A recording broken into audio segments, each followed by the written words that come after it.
Jansangh. Sir, एक supreme court का फैसला आ रहा है बौद्धाचार्य जी जो एससी के लिए है, क्या कहना चाहेंगे उसको लेकर? मैं Bauddhacharya Ramesh Chandra Gautam, the Buddhist society of India के राष्ट्रीय मेंबर। अभी हाल ही में सबसे पहले तो मैं जस्टिस बी आर गवई को बहुत बहुत साधुवाद देता हूँ, जो भारत की जनता के लिए बड़े ही कृपा पात्र हैं। 1 सितंबर 2025 को जो इन्होंने ये फैसला किया है बड़ा ही सराहनीय है। वो फैसला ये है कि जब कोई सवर्ण अवर्ण पर अत्याचार करता है, गाली गलौज करता है, तो उसमें प्रथम दृष्टया जांच ना होकर के उनको अग्रिम जमानत दे दी जाती थी जी। लेकिन अब जो जस्टिस ने फैसला दिया है वो अग्रिम जमानत तभी होगी जब वो अपराध साबित ना हो सके। ऐसे केस कई आए हैं। महाराष्ट्र के विधानसभा चुनाव में भी, 2024 के चुनाव में भी ऐसे केस आए कि इन लोगों ने सवर्णों ने अवर्णों पर जो अत्याचार किया और बाद में उन्हीं को फंसा दिया।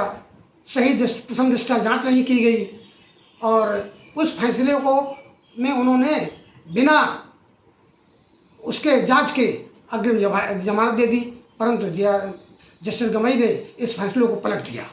उन्होंने कहा नहीं, जो व्यक्ति अपराधी है यदि वो अपराध सिद्ध नहीं कर पाता है तो उसे अग्रिम जमानत दे दी जाए।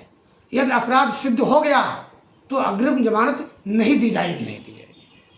और ये जो धारा संविधान की धारा 18 के तहत, अधिनियम 18 के तहत जो अधिनियम 18 है ये संविधान की आत्मा है।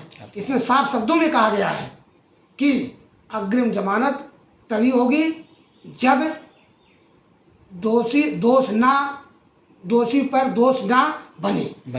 आज अगर दोष बन जाता है प्रथम दृष्टया तो सीधा उसको जेल कर दी जाए, तभी इस देश की जनता में सुधार होगा।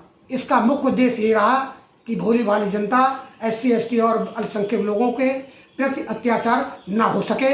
इसलिए हमारे चीफ जस्टिस भारत सरकार बी आर गवई ने ये अपना फैसला दिया है और इस फैसले का पूरे भारत में सम्मानपूर्वक सम्मान किया जा रहा है।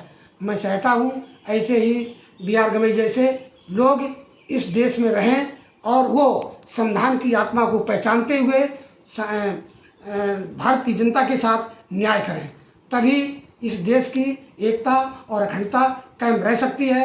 मैं पुनः बी आर गवई को साधुवाद देता हुआ ये उनसे प्रार्थना करता हूँ कि वे देश के हित के लिए ऐसे ही कानून बनाते रहें और कानून लाते रहें। धन्यवाद।